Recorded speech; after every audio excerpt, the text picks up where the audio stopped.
Me da mucho gusto estar con el profesor Francisco Gutiérrez, quien es doctor por la Universidad de Varsovia, doctor en ciencia política y profesor del IEPRI en la Universidad Nacional de Colombia en Bogotá. Mil gracias, Francisco, por unirte a esta serie de los retos de la política. Y empezamos así. ¿Cómo ves tú ahora mismo los retos de la política? En primer lugar, tengo que decir que es un gusto estar hablando con Manuel, que es un ícono y un personaje emblemático de los politólogos latinoamericanos.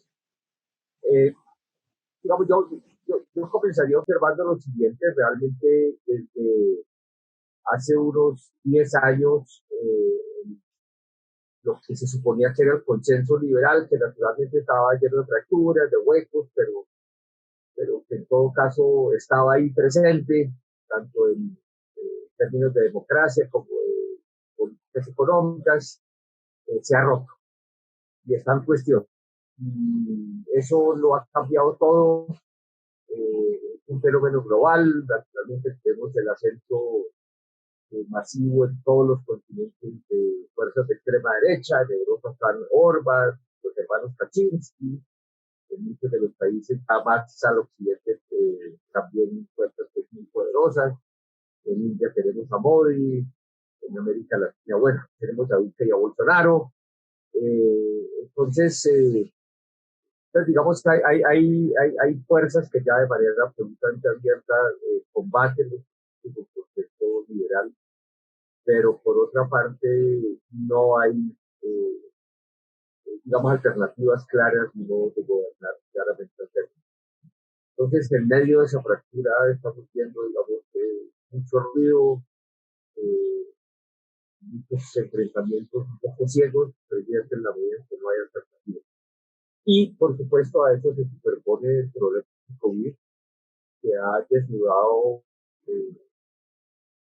unas desigualdades brutales, que de hecho, digamos, las fracturas del consenso liberal han puesto, digamos, generan también este tipo de cuestiones y sin muchos instrumentos de gobierno para enfrentarlas, cosa que naturalmente también favorece a fuerzas antiliberales o postliberales o las determinantes instituciones.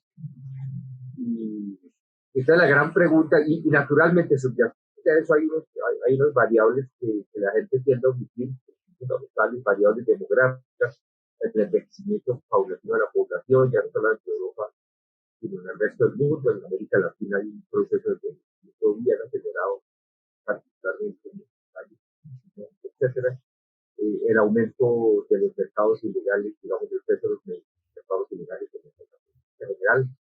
Entonces, digamos, hay un proceso muy abierto, sin mucha claridad sobre hacia dónde va un proceso de cambio,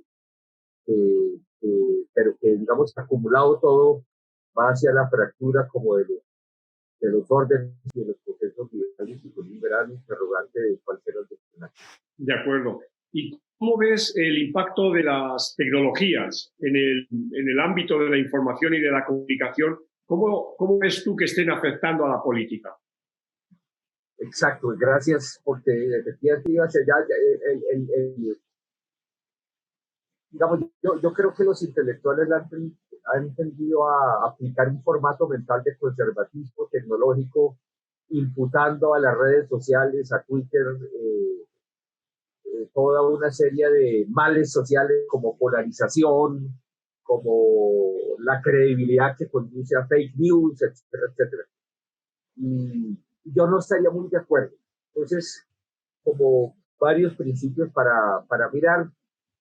Uno es que los medios de comunicación siempre han afectado de una manera radical la organización política.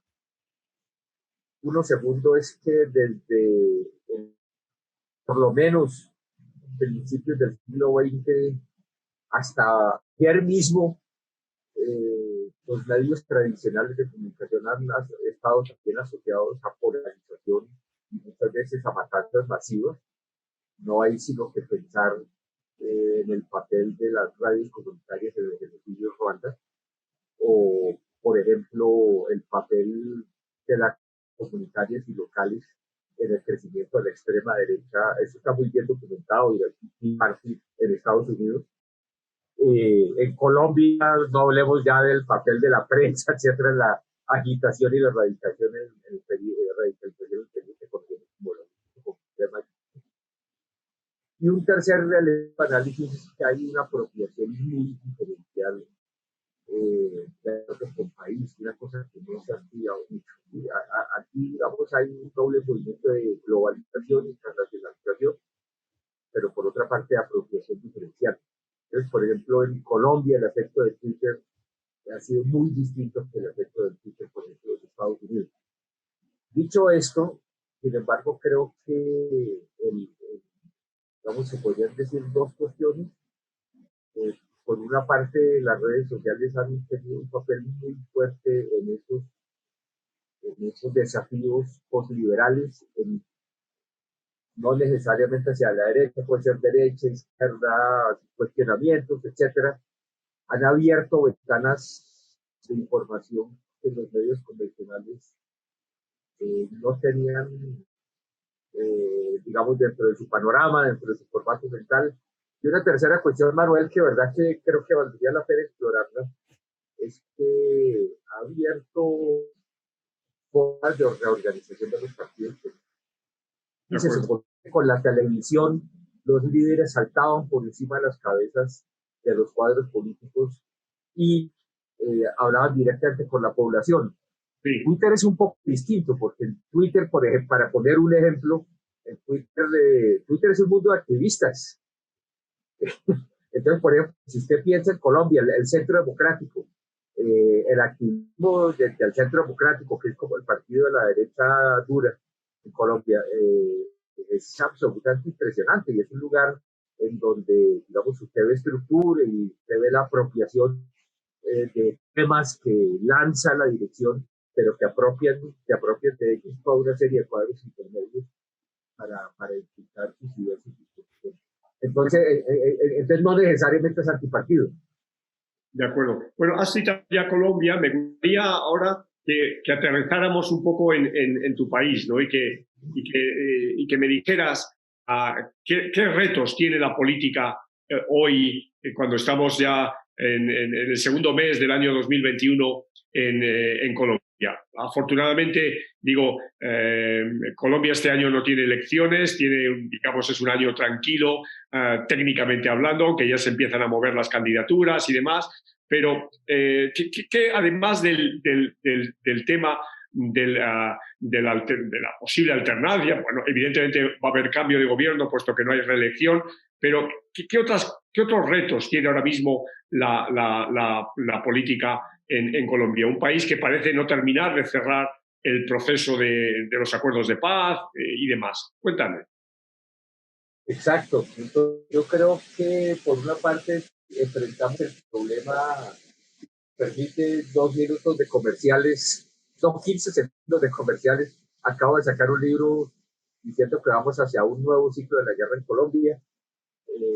Por desgracia lo creo que la fractura y el incumplimiento masivo por parte del Estado de los acuerdos de paz va a generar un rearme y un proceso de violencia que nos va a empujar a un ciclo que fue distinto o va a ser distinto al ciclo guerrillero, fariano, etcétera, marxista, ¿sí? Con unas fuerzas muy dispersas, muy localistas, sin un lenguaje médico. Creo que vamos muy hacia allá. Entonces, digamos, un reto fundamental de la política en Colombia es paso, no paso, hacia dónde vamos. Un segundo reto fundamental es, digamos, el uribismo ha sido una fuerza dominante en Colombia, el uribismo, digamos, como la cauda que sigue las ideas del expresidente Álvaro Uribe Vélez, que llegó al poder entre 2002 y 2010. Y fíjense, Manuel, que aunque se supone que Santos es el factotum de la paz, sin embargo, Santos fue elegido también por Uribe. Entonces, digamos, en todos estos 20 años, solamente hemos tenido una presidencia no elegida por Uribe, que es la segunda presidencia de Santos. Se la ganó además por una cantidad muy pequeñita de votos. Y la pregunta es, ¿Colombia querrá y podrá salir del ciclo del gobierno kirchneristas o no? Y esa pregunta ya está sobre la mesa, como decía Manuel, ya se están moviendo candidaturas. Pues, yo creo que la gente está empezando a darse cuenta que solamente con una candidatura unificada, digamos, de las fuerzas alternativas o de oposición, o el marbete que quiera dárselo, tendría alguna oportunidad de seguir. Y yo creo que un tercer reto fundamental de la política colombiana es, digamos, reconstruir lenguajes que puedan llegar, digamos, a una clase media que en todo caso va fortaleciéndose, que pueda incorporar demandas de pero realmente en Colombia estamos como en una situación de un poquito dramática, porque usted sabe que, digamos, cuando la política finalmente se ha estabilizado, se manejan muchos temas convencionales, agendas más convencionales, pero Colombia todavía enfrenta muchos retos fundacionales y estamos frente a eso. Claro, y parecería que un reto fundacional que afecta a Colombia es la propia existencia del Estado, ¿no? Sí, sí, sí, porque digamos temas fundamentales del Estado como producción mínima de servicios, como incluso el proverbial monopolio de la fuerza están en cuestión. Y siguen estando en cuestión, entre otras, por usurpación, pero también por delegación. El Estado sigue, digamos, la fuerza, sobre todo el uribismo, tengo que decirlo, sigue persistiendo, digamos, en la producción privada de la seguridad para defender a ciertos sectores. Entonces, digamos, esas preguntas fundamentales de quiénes caben en esta noción de Estado o de construcción o de formación de Estado moderno, siguen ahí. Y naturalmente, cuando hay preguntas fundamentales frente a la población, la posibilidad de que la política sea un poquito menos dura, un poquito menos virulenta, no es muy grande, porque son preguntas que, digamos, afectan existencialmente. Claro. Y Francisco, ¿qué papel reto desempeña Venezuela ahora mismo para Colombia? Venezuela es un problemón para Colombia, porque, pues, por una parte es como un referente continuo de nuestra extrema derecha, Sí. ¿sí? Tan obsesivo que usted sabe, Manuel, estoy seguro que está enterado que entró a la corriente principal del debate político en Estados Unidos con el mismo lenguaje heredado, digamos, a través de colonias latinas, entre comillas, etcétera, en Miami, del socialismo. Y naturalmente que, digamos, dados los problemas pues, brutales en los que está Venezuela y dada la migración masiva de la población venezolana a Colombia, es como una especie de ejemplo negativo que altera naturalmente o impide sobre los cursos políticos en Colombia. Yo creo que hubo un momento en donde hubo como intervencionismo mutuo de Colombia y Venezuela. Nunca hemos sido los mejores vecinos. Ahí hay una tradición de 100 años de miedos mutuos de atravesar la frontera, de que Venezuela sea un santuario de guerrillas colombianas. Eso muy anterior a Chávez, muy anterior a Chávez. Ya usted lo encuentra en las luchas entre liberales y conservadores del siglo XX. Ya. Pero obviamente hoy con temas ideológicos se radicalizó mucho. Y por desgracia el gobierno de Duque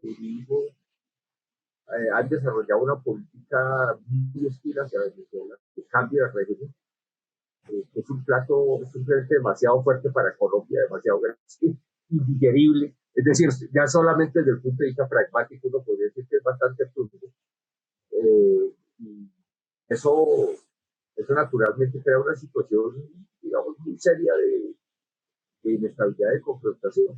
Pero ahora mismo el gobierno colombiano ha tenido un gesto, en mi opinión, bastante importante para ese 1,5 millones largo de venezolanos que están en Colombia, ¿no?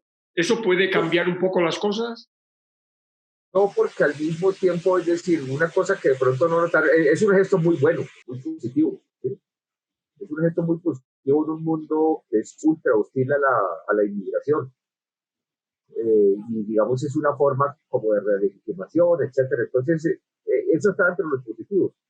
Pero una cosa que pasó desapercibido es que 2 o 3 días antes, Duque dijo que lo que había en Venezuela era una narcodictadura y que había que adoptar las consecuencias de esa caracterización. Ya. A mí, no, a mí me tiene totalmente sin cuidado si eso es cierto o no. Yo no soy un estudioso de Venezuela, conozco mucho mejor otros países andinos, pero un presidente de Colombia no puede decir eso sobre un presidente de Venezuela independientemente de que sea cierto. De acuerdo. Y estamos ya finalizando, Francisco. Un reto de la política en general, es el tema de las relaciones dentro de un país, las relaciones centro-periferia, ¿no? Y en el caso de Colombia es el tema de la descentralización. ¿Cuál es el nivel de la descentralización o del tema de la descentralización como un reto para la política colombiana? Pregunta muy buena, muy complicada. Yo tengo la impresión de que Colombia siempre tuvo una descentralización de facto de actividades locales muy brutal, muy persistente que se ha mantenido.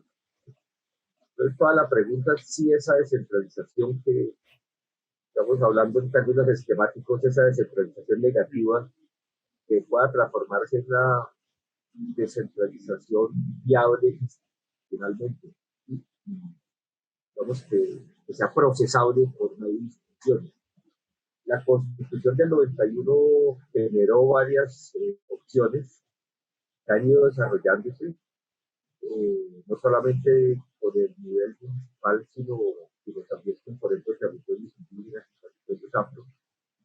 Mi impresión es que aquí yo estoy en una abyecta minoría, Manuel, es que por una parte digamos, de relación con otros analistas colombianos, etcétera, que para implementar políticas públicas, las políticas asociadas a la paz, etcétera, necesitamos agentes nacionales con un fuerte vínculo burocrático. Y que por otra parte necesitamos fortalecer el nivel intermedio entre el municipio y la nación.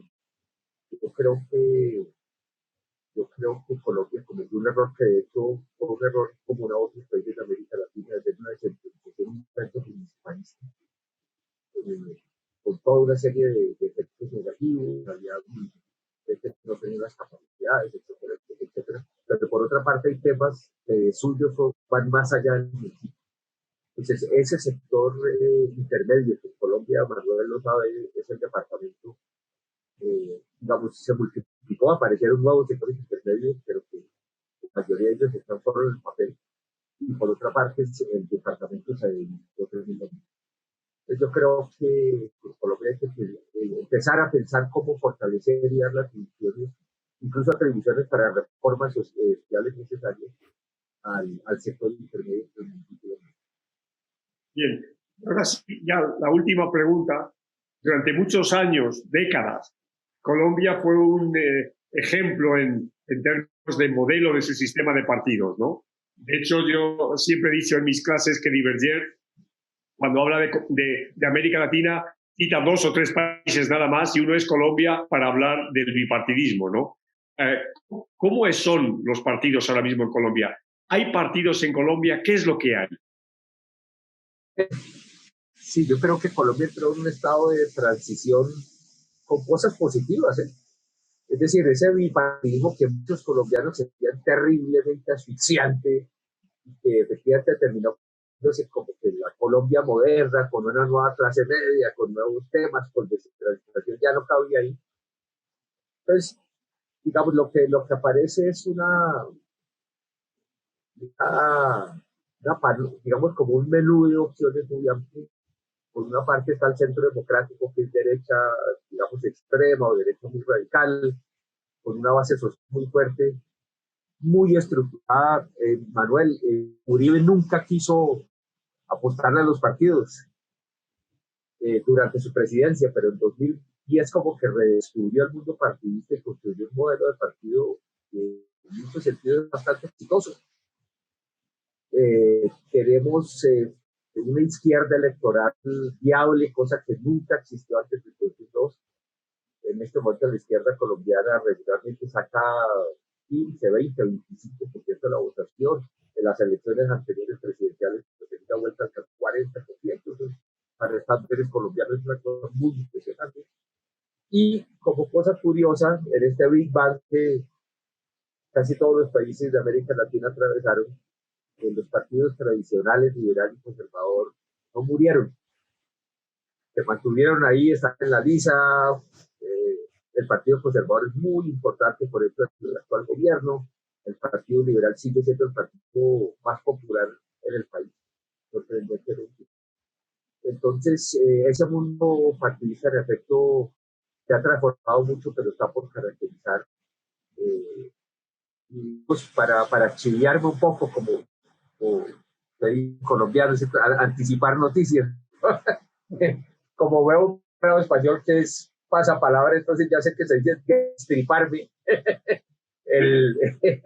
el, digamos, quiero decir que, porque es el título de una cosa que quiero hacer sobre partidos entre 2000 y 2022, los colombianos sufrimos la maldición de María Teresa, de Santa Teresa de Jesús, ¿no? Usted recuerda que Santa Teresa decía que se han derramado muchas más lágrimas por pelear desatendidos que por cualquier cosa, otra cosa. Entonces los colombianos estamos sufriendo el efecto de las plegarias atendidas, un nuevo sistema político que no es ni bonito ni estético, pero que efectivamente está adaptado a los tiempos que corren. Muy bien, pues muchísimas gracias, profesor Gutiérrez Anín. Gracias por su apoyo a esta serie de entrevistas acerca de los retos de la política y seguiremos en contacto. Un gran gusto. Tenga buen día. Lo mismo le deseo.